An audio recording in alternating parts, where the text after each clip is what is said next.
Hello aspirants, welcome to IAS Icons by Unacademy. This is Shubham Sardhalia, and as you know that we have been discussing the NCERT which is very important part of the UPSC syllabus. So we are covering each and every NCERT chapter wise. Continuing our discussion for the subject history, today we'll discuss about chapter number 9th for class 6th NCERT for history. So we'll talk about it in detail. All those who have joined me for the first time, I just want to tell you that we have been covering NCERT chapter wise for two subjects simultaneously. At 1 p.m.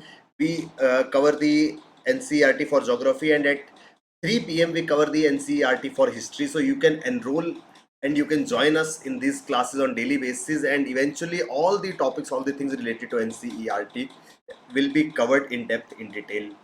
Join us on India's largest learning platform, that is Unacademy, and qualify this examination you are aiming for, that is the civil service examination. With the help of Unacademy, you get access to widest choice of educators. You can watch the lectures unlimited times. You get flexibility to change your course. We give you dedicated doubt solving sessions. We provide you comprehensive notes. You get end-to-end preparation. We give you live mentorship. All these things, they together amount to final success of yours in the examination. The aspirants just like you a year ago are the toppers today. You can start your preparation under the guidance of top educators of the country, those whom you see on your screen. My name is Shubham Sardhalia. I am your educator and mentor in this UPSC preparation. So start your preparation today. Start testing yourself with the help of our mains and optional test series. You can get detailed solutions, the regular feedback on exam analysis, comprehensive model answers. All these things will be provided to you, so that you get to know how to write an answer, where you are making mistakes. All these ensure that tomorrow when you go and write the exam, in the final mains paper, you are not committing the similar mistakes. So you can enroll with us in our mains and optional test series using this code IAS Icons. Our batches are starting very soon, so Unacademy is bringing for you the bilingual batches very soon, and these batches will help you ace this examination. These batches will help you qualify this examination with a lot of ease. We are offering you September extension offer, where you can get up to 3 months of free subscription if you enroll before October 19th using this code IAS Icons. So you need to remember this code IAS Icons, because if you enroll using this code IAS Icons before October 19th, you will get additional benefits on all our subscriptions. We are launching a specialized 9-month GS subscription for the upcoming 2023 prelims. So all those who aim to qualify this prelims of 2023 in the next 9 months, the detailed comprehensive preparation you can do with the help of Unacademy if you enroll with us in this course using the code IAS Icons. Similarly, for CSET, we are offering you detailed course only as rupees 8,999. If you enroll till 24th of October, you can get this course only at rupees 8,999 with the help of this code IAS Icons. Our Unacademy Compete is coming, where you can win exciting prizes. We are giving you Unacademy Civil Services Championship. You can opt for no cost EMI, where you will be able to opt for the subscriptions by paying small monthly amounts. Unacademy Combat is scheduled for October 22, which is coming shortly on next Saturday, 22nd October. You can participate in this Unacademy Ultra Combat, and you can win a chance to you can get a chance to win exciting scholarships and prizes. Our optional carnival is there for you. Here the most most detailed manner you will be able to cover your optionals. You can opt for PSIR, PubAd, mathematics, history, sociology, geography, psychology, anthro, agriculture, etc. So all these optionals are available for you at Unacademy. And the last mile guidance for UPSC interview, for all those who will be appearing in UPSC interview for the year 2022, Unacademy is giving you the detailed interview preparation. You can enroll with us. So sir, coming to our discussion, we will be discussing about this chapter number 9, the traders, kings and pilgrims. So what is this traders, kings and pilgrims? We'll discuss about it. This is something which is mentioned in chapter number 9. So what chapter number 9 actually talks about it, if I discuss it in detail. So first thing is traders. Traders means people who carry out trade. So one thing was obvious, that since we are discussing traders, there was some sort of trade. What is trade? Trade is exchange of goods for some money. In last class, if you remember, we talked about the this northern black polished ware pottery. So what was this? Pottery was made, it was polished in black color, and it was sold. fine pottery was made. There were certain other things found in the ancient civilizations which were actually not located in the region. They were brought from some far off places, so which directed us towards the fact that there was some trade going on. For example, South India was famous for its gold, spices, especially paper. The black pepper was so famous of the southern India. The black pepper was known as Yavan Priya. This has been asked as a question in many examinations, including UPSC and state pieces. Yavan Priya. So Yavan Priya was a black pepper. Yavan, the Greeks.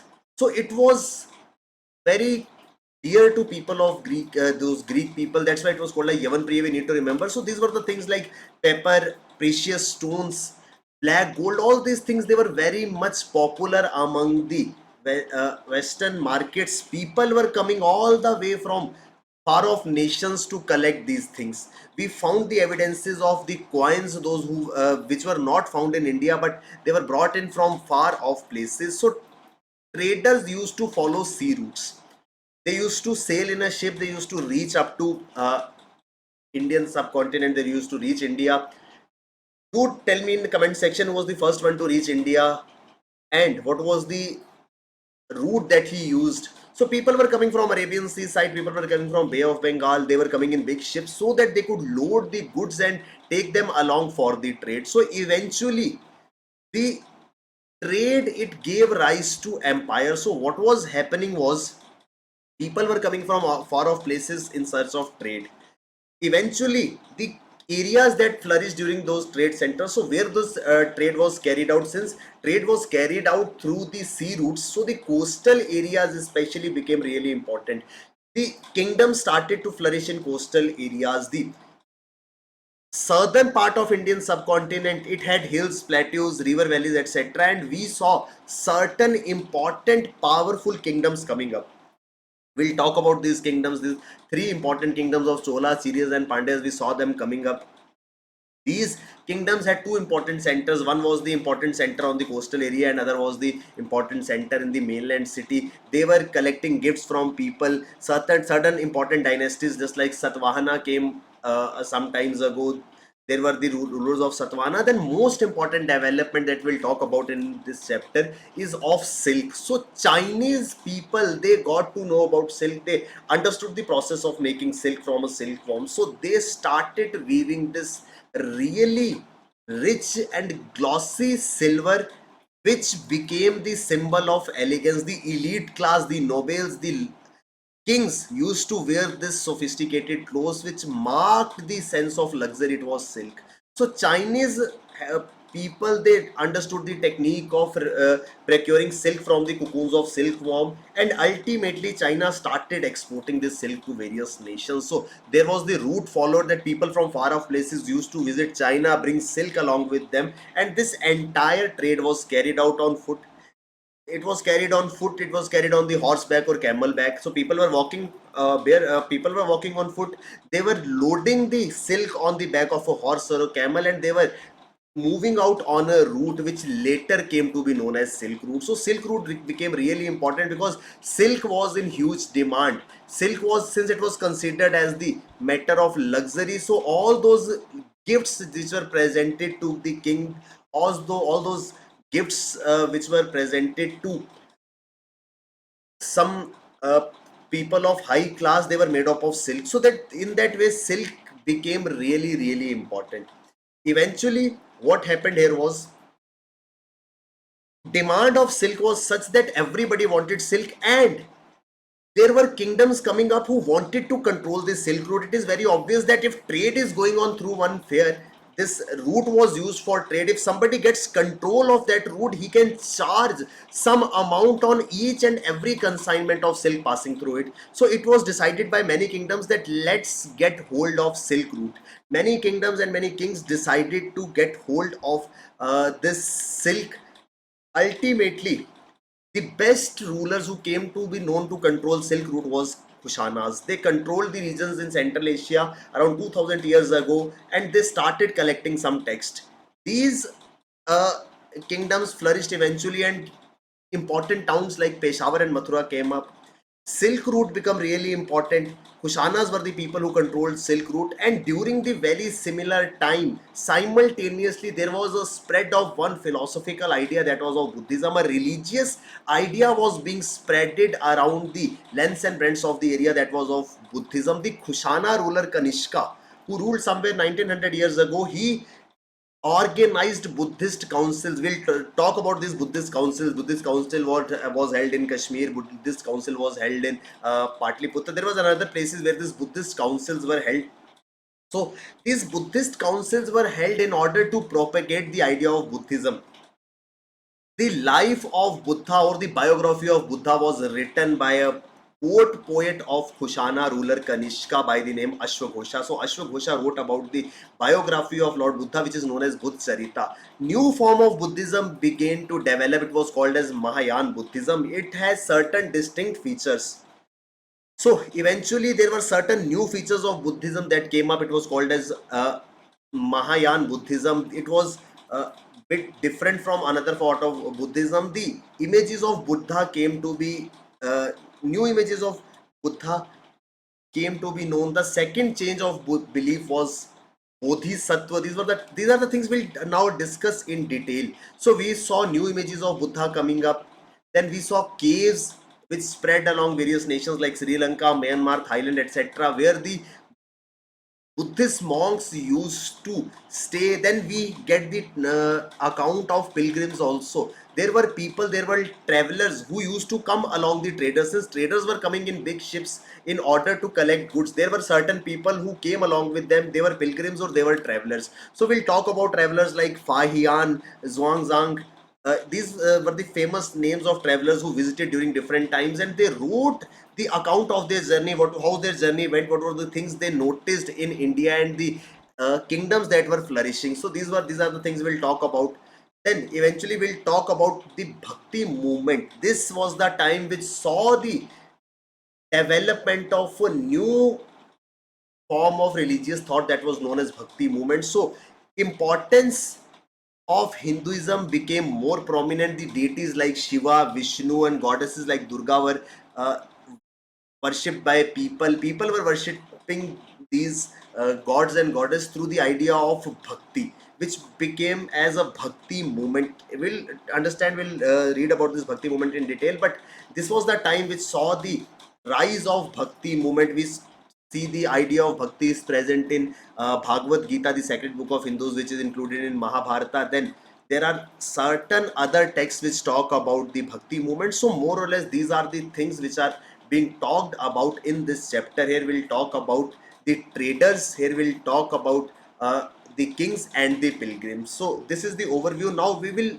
try to, and I'll try to provide you only those facts which are important from exams perspective. You can note them down, or you can just uh, take these screenshots. These are the points you need to remember. So chapter 9, I've just narrated you the story in an overview, that what is this entire 9th chapter all about. Now let's see, have a closer look at it. So trade gradually began to flourish. We talked in chapter number 8 that about the northern Polish ware of the pottery. So trade eventually became important. The traders and the black gold.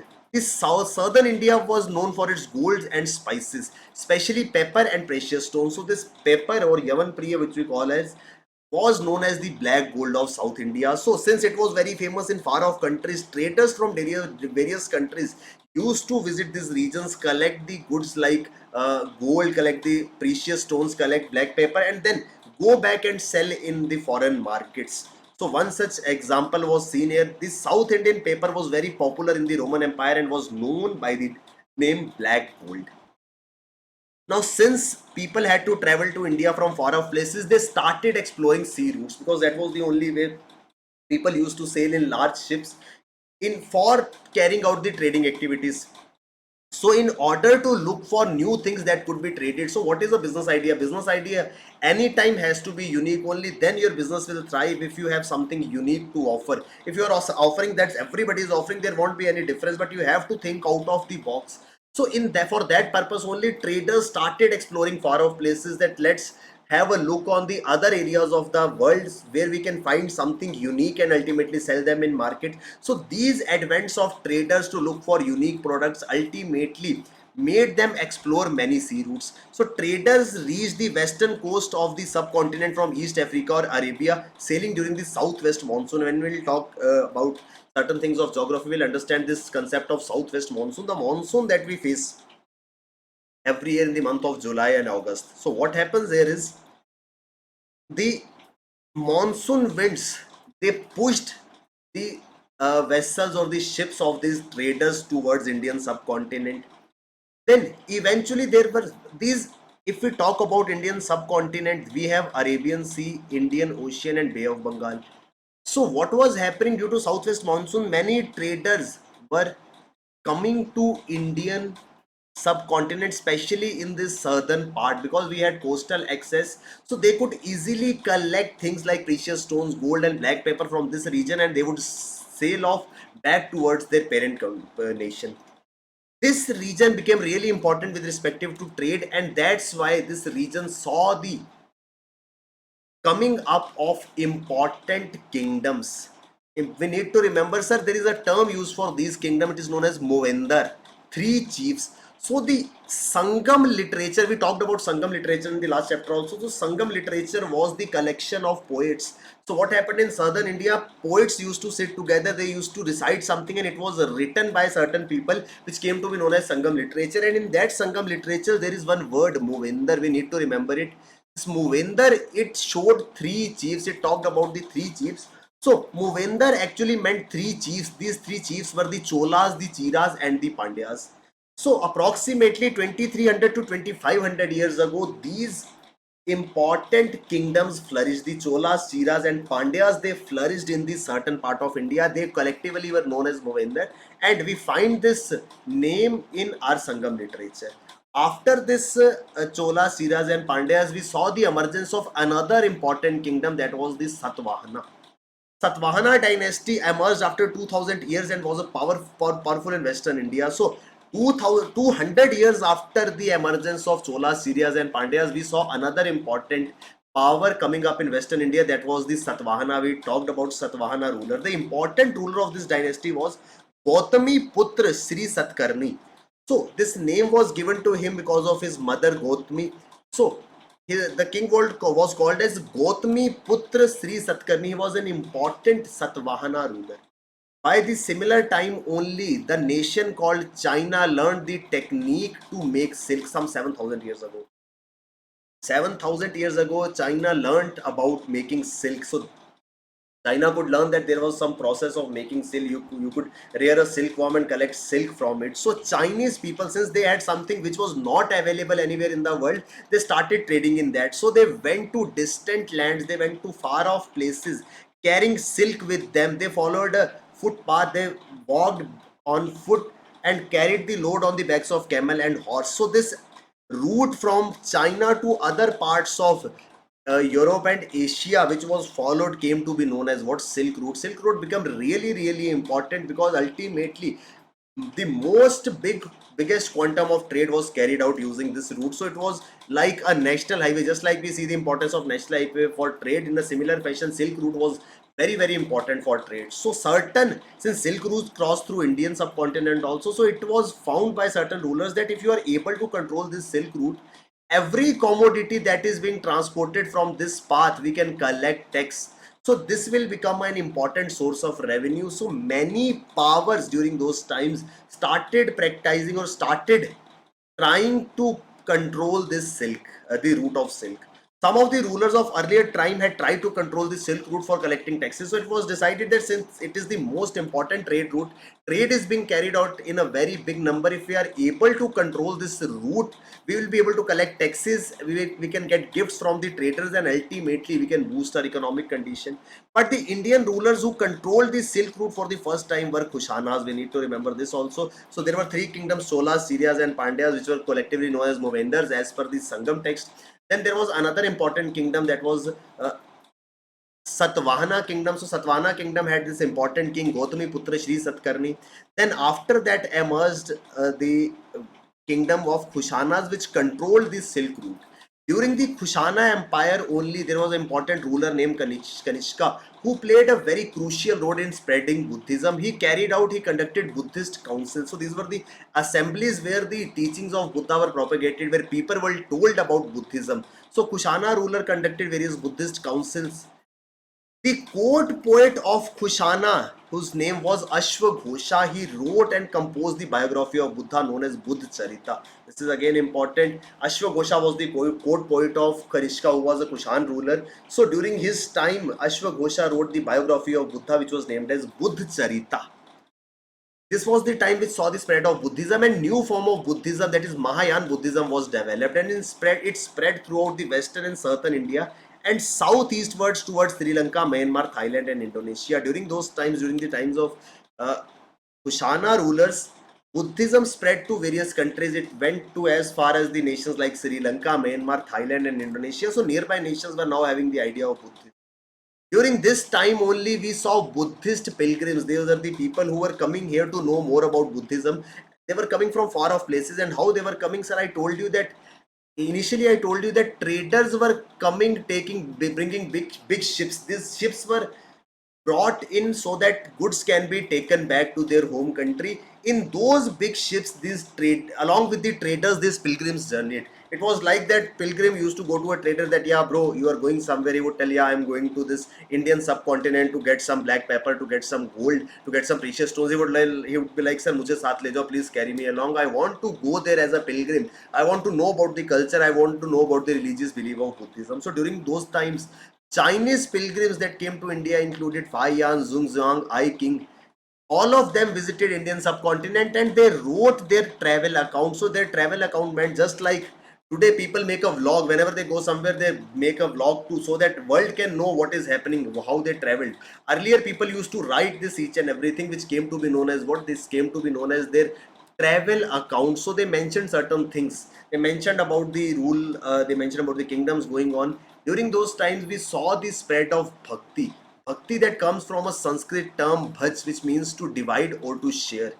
It suggests a two-way relationship between the deity and the devotee. So Bhakti movement, we'll talk about Bhakti movement since there are many important names in this Bhakti movement. So Bhakti movement talked about the relationship between the deity and the devotee.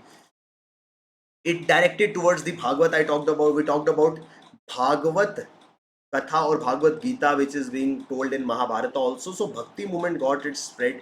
People started worshipping, or the worshipping of gods like Vishnu, Shiva, goddess Durga became really important. So these were the things that were taking place. We talked about northern black polished, where we found certain things which were carried by traders from far off places and then they were sold at certain places. Southern India, which was famous for its gold and spices, etc. Pepper was in great demand. It was called as black gold. Traders discovered several sea routes because it was their compulsion. They had to look for new products, due to which they had to carry out certain unknown voyages. They were traveling from to different places where they have never been earlier, but they were in need. They were in hunt for certain new goods. So ultimately, these traders, they helped in finding new sea routes. New kingdoms developed along the coast of southern half of subcontinent. Why the coastal areas? Because they became important trade centers. So whenever trade flourishes, what happens is, where there is trade, it will get economic gains, and wherever you get economic gains, you will get an empire over there. So it is always said E equals to it, E, that is economy equals to empire. So what was happening? The trade was being carried out in the southern half of Indian subcontinent. The South Indian part saw the trade. Why it saw the trade? Because traders were coming from the sea route and they could easily approach India through three water bodies. That was Arabian Sea again in southern part of India, Indian Ocean, and on the other side we had Bay of Bengal. So all those traders, they were coming at the southernmost tip of the Indian subcontinent, and ultimately they became really important centers of trade. They gave the economic boost and ultimately empires developed. The most important empires that developed were Cholas, Chirias, Pandyas. They became powerful some 2300 years ago. Puhar or Kaveri Patnam. So what happened here was, all these three powerful kingdoms of South India had two important centers. One was the important center at the coastal area and what was the important center in the mainland. So for example, if Cholas are ruling over certain place, so they will have one capital city in the mainland of their rule and one port city from where they can control the coming and going of goods. So during those times, Puhar or present day Kaveri Patnam or the port of Cholas and Madurai, they were important trade centers. So each of these kingdoms had two important cities. One was the coast, one was at the coastal area, other was at the mainland. The chiefs of these three ruling families, the Cholas, Syrias, and Pandyas, they were not named as kings; they were called the chiefs. So unlike other kings, they were not collecting taxes. Normally what we see is whenever somebody is made the king of a region, he starts collecting taxes. The chiefs of these Cholas, Syrias and Pandyas, they were not collecting taxes. Rather, they were accepting and demanding gifts from the people, that like if you want to trade in this area, you have to give us certain gifts. They also collected tribute from the neighborhood areas. Eventually, when they rose to power, the neighborhood areas were also offering certain help. They used to accumulate this wealth. They used to use some wealth for themselves and distribute rest among their soldiers and among their supporters. 200 years after the rise of these two kingdoms, we saw another important kingdom, that was Satvahana. Satvahana had one of the most important rulers whose name was Gautami Putra Shri Satkarni. So he was named after his mother Gautami. So that's why it is called as Gautami Putra Shri Satkarni. This was an important kingdom. Then we saw the knowledge of silk among Chinese people. Chinese people started moving from one place to another, transporting their silk. Rulers and rich people began to wear silk, so it became the sign of high class. Kushana rulers, just because silk route was important, many rulers tried to control, but Kushana successfully controlled the silk route. The Kushana ruler Kanishka is said to be the reason behind the spread of Buddhism. He organized Buddhist councils where Buddhist scholars would meet and discuss various matters. So these discussions saw a new form of Buddhism, that is Mahayana Buddhism. New statues of Buddha were made.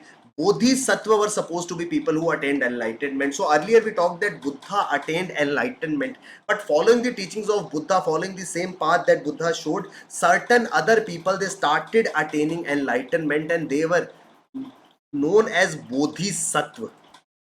So these type of images of Buddha developed. Then we saw another form of a religious thought coming up, that was the Bhakti movement. People were worshipping Lord Shiva, they were worshipping Lord Vishnu, they were worshipping Lord Goddess Durga. So it became really popular in Hinduism. The deities were worshipped through bhakti. So bhakti was a connect between the deity and the devotee. So God and his bhakt were connected to each other through this Bhakti movement. No one was barred from following the path of bhakti. We need to remember is that Bhakti movement never barred anybody, irrespective of caste, creed or color. Everybody was allowed to practice Bhakti movement. So these were the things where we talked about pilgrims, we talked about kings and the traders who were coming from far off places. This is what is being talked in chapter 9 of class 6th NCERT for history. The things that you see here, these are very important. You need to note them down with you, and every time you come and revise NCERTs, these are the things you should remember exactly. I hope we are clear up till here. In a similar fashion, we will be covering NCERT for each and every subject. You need to join us every day on our channel IAS Icons. If you haven't subscribed to the channel, do it now. You have to enroll with us in our plus and iconic subscriptions using this code IAS Icons. If you want to qualify this examination, you will be helped with the top educators of the country and you will successfully qualify the exam. Thank you very much. All the best. Keep working hard. Bye bye. Take care. Jai Hind.